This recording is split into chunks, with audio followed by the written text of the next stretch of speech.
faithfully delivering value and interpreting great books from around the world. Hello, this is Sally's Book Talk. Today, we're interpreting a book called History of the Ming Dynasty's Fall, authored by Miao Di, former dean of the School of Literature at Communication University of China and an expert in Ming history. The book also has a subtitle, Biography of Emperor Chongzhen. As the name suggests, the author reveals the reasons for the Ming Dynasty's collapse by telling the life story of its last emperor, Chongzhen.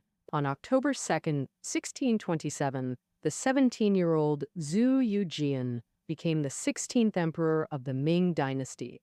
Known as Emperor Chongzhen, he immediately set out to eliminate the eunuch faction led by Wei Zhongxian. First, he dealt with Wei's cronies to weaken the faction, then arrested Wei and forced him to commit suicide. Thus ended the eunuch misrule that had scholar officials gritting their teeth. For a time, the whole nation was exhilarated. People exclaimed, "How many years has it been since our great Ming dynasty had such a capable ruler?" Counting Chongzhen's predecessors, few were decent. Chongzhen's great-grandfather, Jijing, reigned for 45 years. The first half was good, but in the second half, he was busy cultivating immortality and neglected state affairs. Chongzhen's grandfather, Wan Li, was emperor for 48 years. For 30 of those years, he sulked over the succession issue, refusing to hold court or review memorials. When officials died or retired, he didn't appoint new ones. Chongzhen's elder brother, the Tianji emperor, was even more bizarre. The Tianji emperor's greatest hobby was carpentry. He could work from morning till night without a care, leaving state affairs to Wei Zhongshan to mess up. An emperor with absolute power has an enormous impact on the nation's fate. When an emperor acts recklessly, the damage to the country is immeasurable. By the end of Tianji's reign, the Ming dynasty was already beset by internal and external troubles. Internally, the economy was in ruins, and common people were forced to take desperate risks. But externally, the Qing army rose in Liaodong. The Ming army suffered defeat after defeat, leaving only a few isolated cities like Ningyuan and Shanhaiguan. The Ming ship seemed about to sink. At this critical moment, Chongzhen, this young sovereign, took the stage, and right from his debut, he toppled Wei Zhongxian. Afterward, Chongzhen was very diligent in governance, forming a sharp contrast to his absurd predecessors. A new atmosphere emerged in the Ming dynasty. Subjects spread the word. There's hope for the Ming. But no one expected. 17 years later, in 1644, Li Zicheng led peasant armies to breach Beijing. Emperor Chongzhen, in despair, hanged himself on Coal Hill. The Ming dynasty perished. From then on, Chongzhen became a tragic symbol, a hapless emperor who tried to turn the tide, but ended with his country destroyed and himself dead. Counting through the ages, the contrast among fallen emperors is so stark, it's truly rare. No wonder, even after the Ming dynasty fell over 370 years ago, the stories from Chongzhen's reign still spark heated discussions. People all want to know, during Chongzhen's rule, exactly which actions led to the tragedy for the nation and himself. In this great upheaval of the late Ming, what role did Chongzhen himself play? Today's book explores these questions. Next, I'll focus on 3 key points to reveal the tangled relationship between Chongzhen and the Ming dynasty. First key point, the political foundation of Chongzhen's court. Second key point, Chongzhen's strategic decision-making mistakes. Third key point, the financial collapse of the late Ming. After covering these 3 points, finally, I'll talk about Chongzhen's character flaws and why they accelerated the Ming dynasty's fall. Now, let's start with the first key content, the political foundation. Chongzhen mishandled the issue of factional strife, leading to chaotic court politics and worsening the Ming dynasty's internal wounds. Simply put, the political foundation of Chongzhen's court was the infighting between the Donglin party and non-Donglin parties, which was actually an old problem. So, during the Wanli era, some court officials and scholars outside the government through discussing state affairs and criticizing current events, gradually formed the Donglin Party. At the same time, other officials who weren't fond of the Donglin Party formed several small factions, collectively called non-Donglin parties. Their conflicts deepened, and by the Tianqi era, the non-Donglin parties collectively sided with the eunuch Wei Zhongxin, forming the eunuch faction, which clashed fiercely with the Donglin party. The eunuch faction once gained the upper hand, persecuting Donglin members extensively. After Chongzhen ascended the throne, he eliminated the eunuch faction and rehabilitated the Donglin party, bringing joy to all. However, Chongzhen soon became wary of the Donglin party. Upon ascending the throne, Chongzhen set out to rebuild the cabinet, ordering court ministers to recommend candidates. Among the 11 candidates reported, Donglin members made up the majority, which made Chongzhen feel that the Donglin party's expansion was too rapid and could threaten imperial power. But to curb this trend, Chongzhen didn't use any of the people on the recommendation list. He took a different path, appointing Zhou Yangru as chief grand secretary and Wen Tiren as deputy grand secretary. Zhou Yanru himself wasn't a Donglin member, but had close ties to the Donglin party, whereas deputy grand secretary Wen Tiren had a grudge with the Donglin party, and their relationship was very tense. Chongzhen's personnel arrangement allowed the Donglin party to exert some influence without losing control, achieving political balance. At this point, Chongzhen's performance was acceptable, but the problem arose between Zhou Yangru and Wen Tiren, starting a new round of factional strife. Simply put, Wen Tiren wanted to replace Zhou Yanru and become chief grand secretary himself, while Zhou Yanru, feeling threatened, tried to drive Wen Tiren away. To do this, both men formed cliques and built their own factions in the court. In their efforts to topple each other, Wen Tiren ultimately succeeded. In early Chongzhen's 6th year, Wen Tiren instigated a eunuch to impeach Zhou Yanru for forming cliques for personal gain. Why let a eunuch take the lead? Because he had it all planned out. A eunuch attacking the chief grand secretary would anger the Donglin party, who would surely stand up to defend Zhou Yangru. Thus, wouldn't that confirm the charge of Zhou Yangru forming cliques for personal gain? Sure enough, court ministers united to defend Zhou Yangru, which only deepened Chongzhen's suspicion. Zhou Yanru was ultimately dismissed from office, and Wen Tiren was promoted to chief grand secretary. This event profoundly influenced the political course of Chongzhen's reign. First, Chongzhen became utterly disappointed with the Donglin party.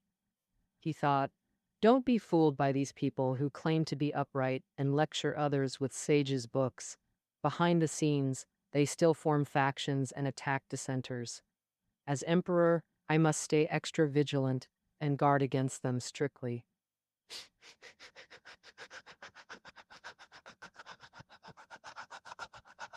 From then on, Chongzhen became hypersensitive to factional strife, immediately suppressing any hint of it. So, did the factional strife disappear? Not only did it not disappear, it intensified and became a cancer in late Ming politics.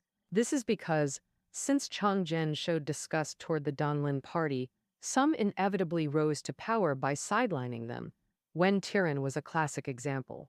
But in reality, Wen Tiren was even better at forming cliques for personal gain than Zhou Yanru, only his methods were more hidden. And now, for example, when Wen Tiren wanted to promote someone, he'd have his cronies recommend them first, and only when Chongzhen asked the cabinet's opinion would he agree. On the surface, he was just going with the flow. Using this approach, Wen Tiren placed many loyalists in the court, forming the so-called Wen faction. Of course, given Chongzhen's sharp awareness of factional strife, Wen Tiren eventually slipped up. In Chongzhen's 10th year, he lost the position of chief grand secretary. Wen Tiren's exposure made Chongzhen even more disappointed with his ministers and more sensitive to factional strife. Over the next 7 years, Chongzhen dismissed no fewer than 10 chief grand secretaries, with other cabinet members replaced even more frequently. One of Chongzhen's goals was to prevent the cabinet from forming factions, but this move had huge side effects. Think about it.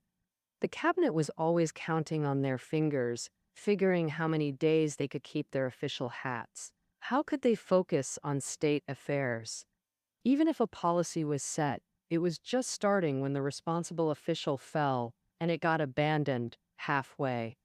That was truly awful. Chongzhen became emperor at a young age, lacking political experience, and the Ming Dynasty faced internal and external crises. At this time, he urgently needed an experienced and stable cabinet to strategize and implement policies. However, Chongzhen's actions kept late Ming politics in constant turmoil, unable to respond to crises, which was especially evident in strategic decision-making. This is also the second key point I will discuss. Chongzhen's indecisiveness in strategic decision-making led to catastrophic consequences.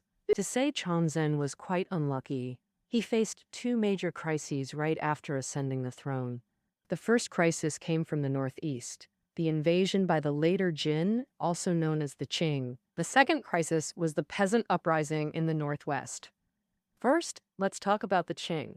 In the late Wanli era, they rose in Liadong and dealt a heavy blow to the Ming army in the Battle of Sarhu. During the Tianji era, the Qing's expansion was unstoppable. The Ming army retreated step by step, leaving only a few cities like Jinzhou, Mingyan, and Shanhaiguan in all of Liadong. Isolated cities. In Chongzhen's second year, the Qing army made a long-distance raid, suddenly appearing outside Beijing and fiercely attacking Guangquamen and Deishengmen gates. If the Qing army hadn't voluntarily retreated later, the consequences would have been unimaginable. What shocked Chongzhen most was that as the Qing army raided all the way, the Ming army collapsed all the way, barely organizing any decent resistance. Chongzhen realized that the Qing had become a substantial threat to the Ming and that they must go all out. But when it rains, it pours in the northeast. The Qing army invaded frequently, and in the northwest, peasant uprisings erupted. Starting from the late Tianji era, due to consecutive years of severe drought, agricultural production in the northwest suffered devastating blows. In many places, there were no harvests, but the court's taxes not only weren't reduced, they intensified. Local officials frequently received orders from superiors demanding the collection of grain, rice, mules, horses, and other supplies to support the Liadong battlefield. To meet quotas, local officials intensified pressure, seizing even the people's last rations, adding insult to injury. In Chongzhen's first year, the disaster peaked. Officials reported to Chongzhen that locals' grain had been confiscated. Starving, they gathered a plant called peng grass to barely survive. Later, when the peng grass ran out, they had to strip tree bark. Many starved to death. In some places, the tragedy of cannibalism occurred. Cannibals set up pots outside the city, using human bones as firewood to cook human flesh. Since ancient times, when the common people are pushed to the brink with no way out, they have no choice but to rise up in rebellion. Right after Chongzhen ascended the throne, peasant uprisings erupted in northern Shanxi, the hardest-hit disaster area, with rebels besieging county towns and looting granaries. That is the fourth time. During that period, Chongzhen was busy eliminating Weizhang Shan and dealing with the Qing army, with no spare energy for the peasant rebels. Moreover, he thought it was just a few bandits causing trouble, nothing serious, but underestimating them led to the peasant uprising flourishing. It spread from northern Shanxi to Shanxi, Gansu, and Henan, threatening to sweep across the entire nation. Among them was Li Zicheng's peasant army. Li Zicheng, a native of Mizi, Shanxi, forced by circumstances, joined the army in Gansu and gradually became a junior officer. How could someone within the system rebel? This incident relates to the Qing army's invasion of the capital in Chongzhen's second year. That time, Chongzhen panicked and ordered regional reinforcements. Li Zicheng's unit also responded to the call, but midway, due to commanders embezzling pay, soldiers mutinied. Led by Li Zicheng, they killed their commander, rebelled, and Li took the troops back to his hometown. In Shanxi, they grew rapidly. Combined with Zhang Shanzhan's peasant armies, they became too powerful for local Ming forces to suppress. Thus, Chongzhen had to fight on two fronts: defeat the Qing in the east to secure external threats, and quell peasant rebels in the west to stabilize internally, but with Ming's resources and military strength. Simultaneously securing external and internal fronts was impossible. A more realistic approach was to negotiate peace with the Qing first, then focus on eliminating the peasant rebels. And so, was the Qing willing to negotiate peace? The book's author believes they were, for two reasons. First, Huan Taji had just ascended the throne and needed a peaceful external environment to handle internal conflicts. Second, Shanhaiguan was a fortress the Qing couldn't easily conquer. To bypass it, they'd need to subdue Mongol tribes, which required time. Before that, Huan Taiji intended peaceful coexistence with Ming, though such peace would inevitably be temporary. But Ming could use this window to first suppress the peasant uprising, eliminate the rear threat, then turn full force against the Qing. Yet Chongzhen was fixated on recapturing Liaodong and had delusional confidence in his own strength. He believed the peasant rebels weren't a real threat.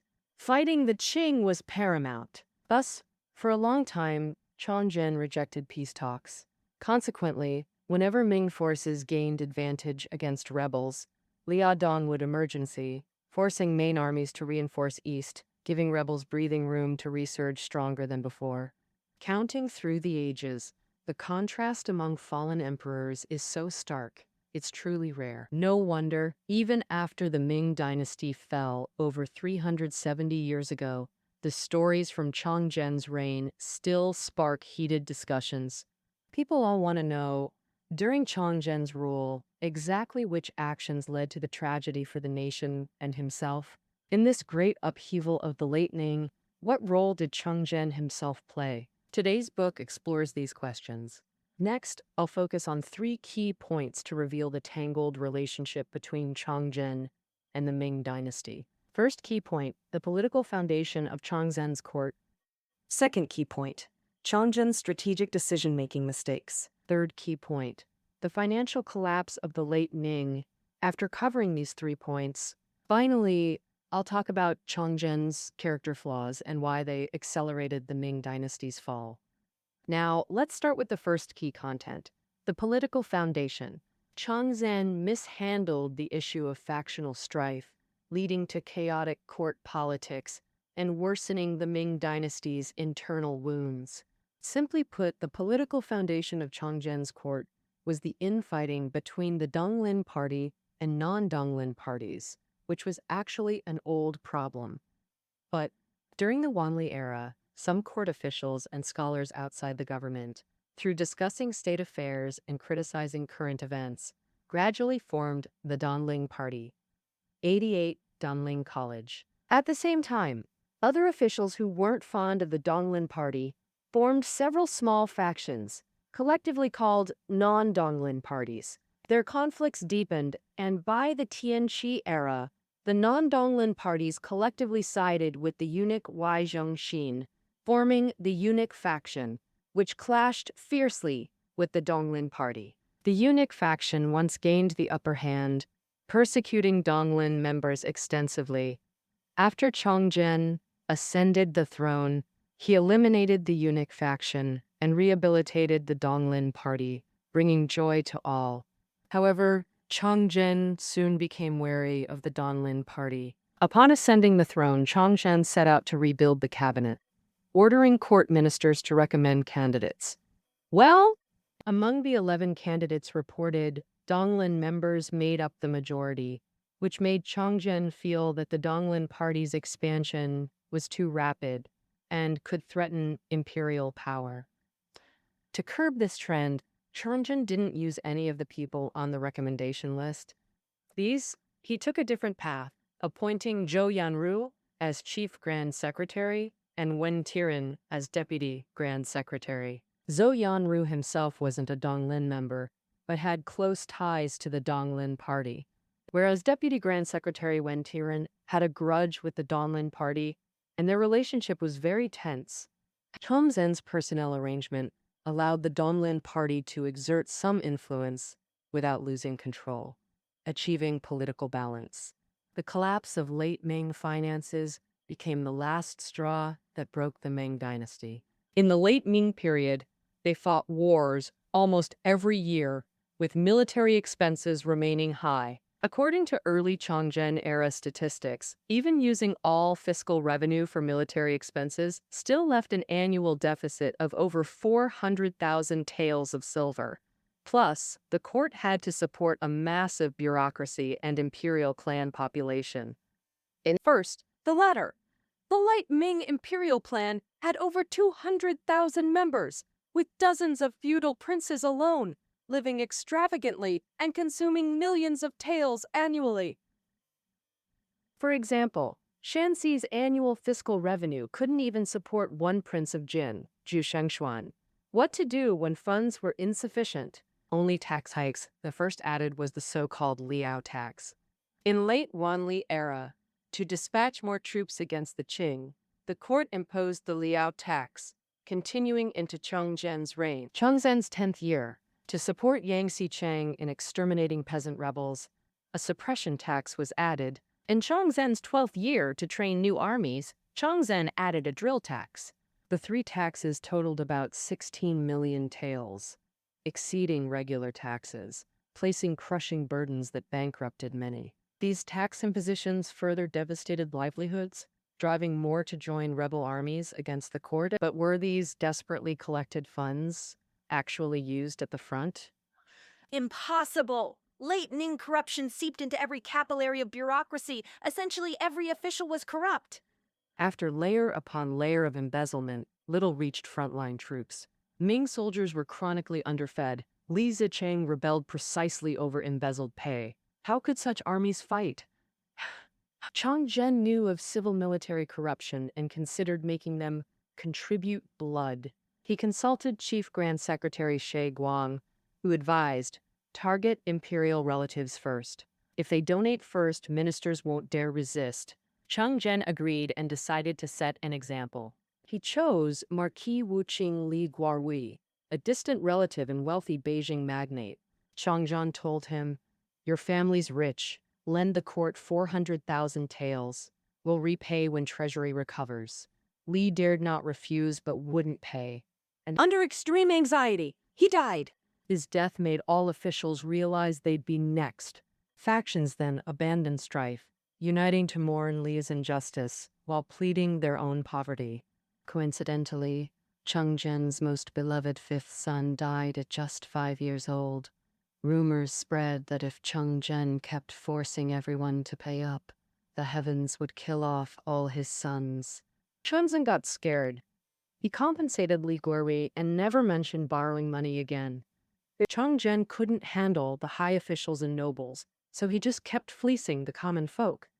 However, as more people joined the peasant army, their territory grew bigger, while the court's tax revenue shrank fast.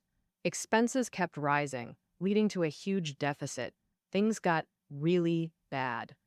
The Ming Dynasty's finances were effectively bankrupt. In the first month of Chongzhen's 17th year, Li Zicheng set up the Shun regime, then split his forces marching from Xi'an toward Beijing. And along the way, the Shun army only fought 1 or 2 tough battles. Most local Ming armies surrendered without a fight. At the last minute, Chongzhen asked court ministers for loans again to pay soldiers and turn things around. The court ministers made all kinds of excuses, and Chongzhen knew morale was gone.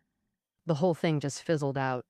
On March 16th, the Shun army reached the city walls, and on the evening of the 18th, they broke into the city.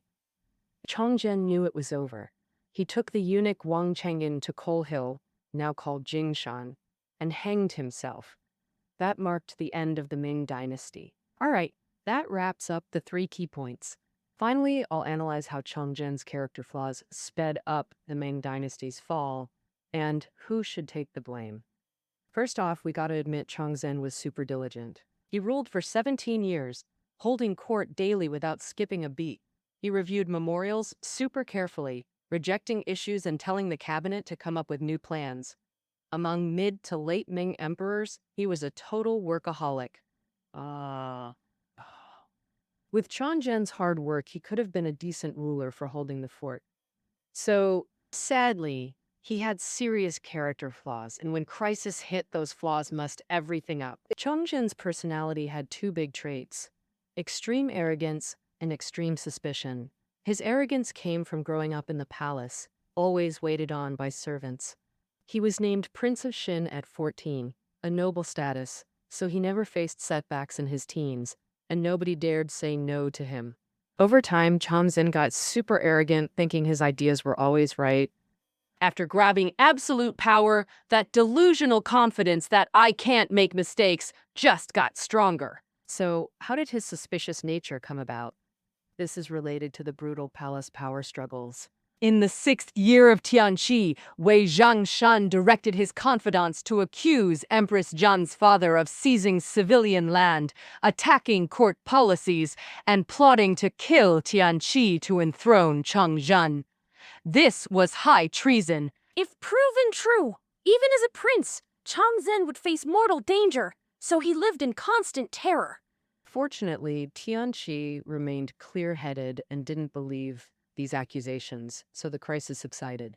Afterward, Wei Zhongxin acted as if nothing happened, even frequently sending people to deliver flowers and fruits to Chongzhen as a sign of respect. But secretly, the eunuch faction kept surveilling the eunuchs in Chongzhen's Prince of Shin mansion, reporting his every move.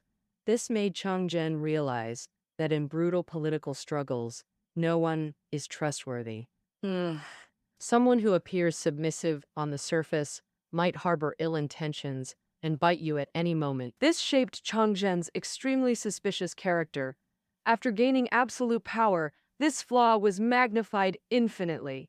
Throughout Chongzhen's 17-year reign, extreme arrogance and suspicion caused every decision of the late Ming court to fall into a vicious cycle.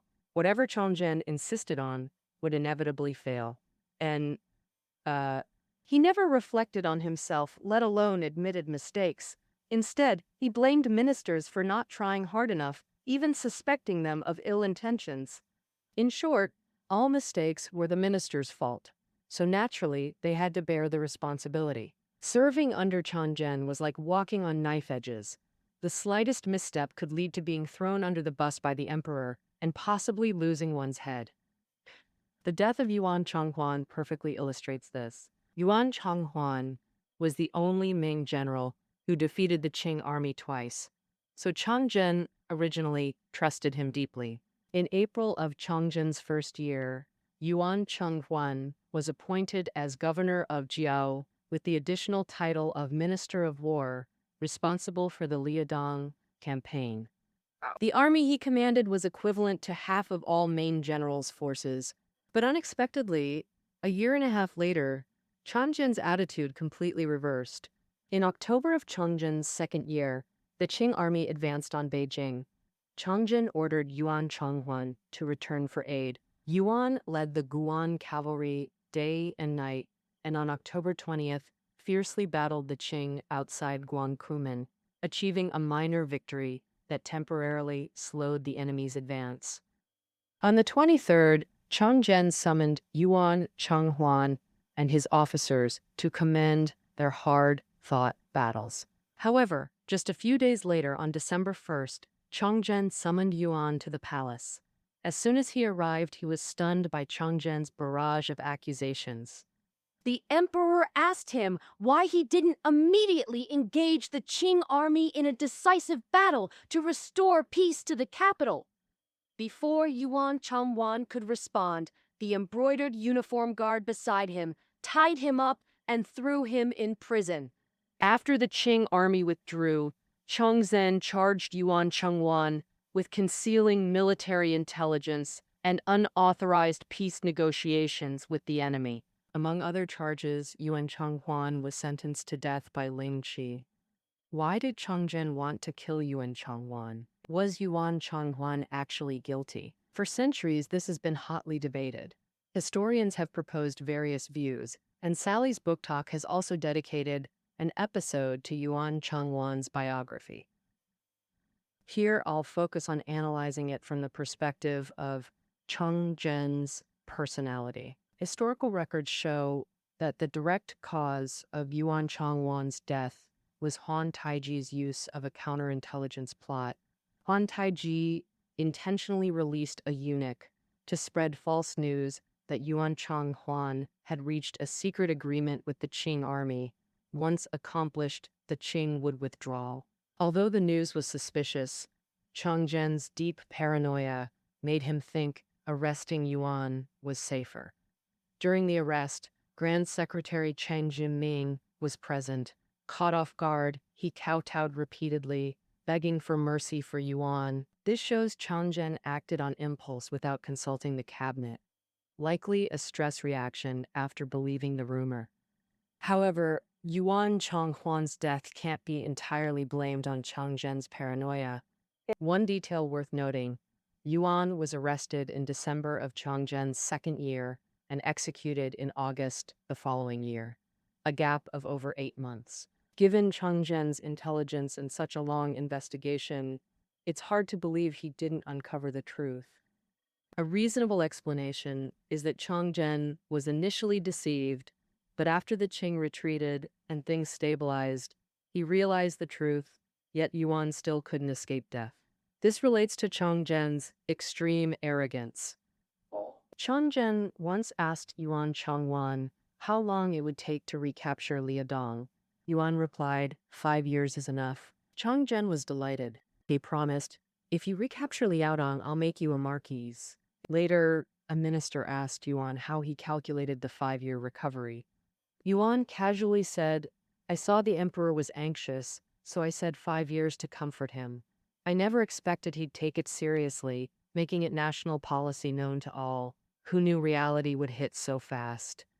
Just a year later, the enemy had reached the emperor's doorstep, meeting little resistance along the way.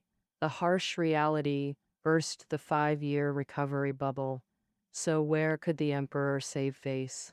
So, Chongzhen believed that Yuan Chonghuan betrayed his trust and deserved punishment. Moreover, Chongzhen had to give an explanation to the people of Beijing. The city hadn't seen war in 200 years, so the Qing army's attack really scared the residents.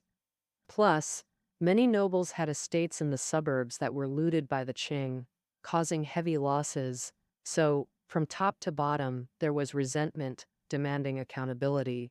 Of course, it couldn't fall on the emperor. Yuan Chonghuan had to be the scapegoat. Historical records show that the people of Beijing genuinely believed Yuan Chonghuan was a traitor who brought in the Qing army, and they hated him to the bone. During his execution, people fought to eat his flesh to vent their hatred. Chongzhen did this kind of scapegoating more than once. For example, after Yang Xicheng proposed the 10-sided net strategy, Chongzhen actually knew that negotiating peace with the Qing was rational. But he'd been boasting for years about recapturing Liadong. Suddenly talking peace with the enemy was too embarrassing for him. He hoped the court officials would propose it first. Then he could just go along with the consensus and agree. That way, the emperor saves face, peace negotiations succeed. Wouldn't that be perfect? Sadly, throughout the Ming court, there was a mindset that anyone who negotiated peace was a traitor.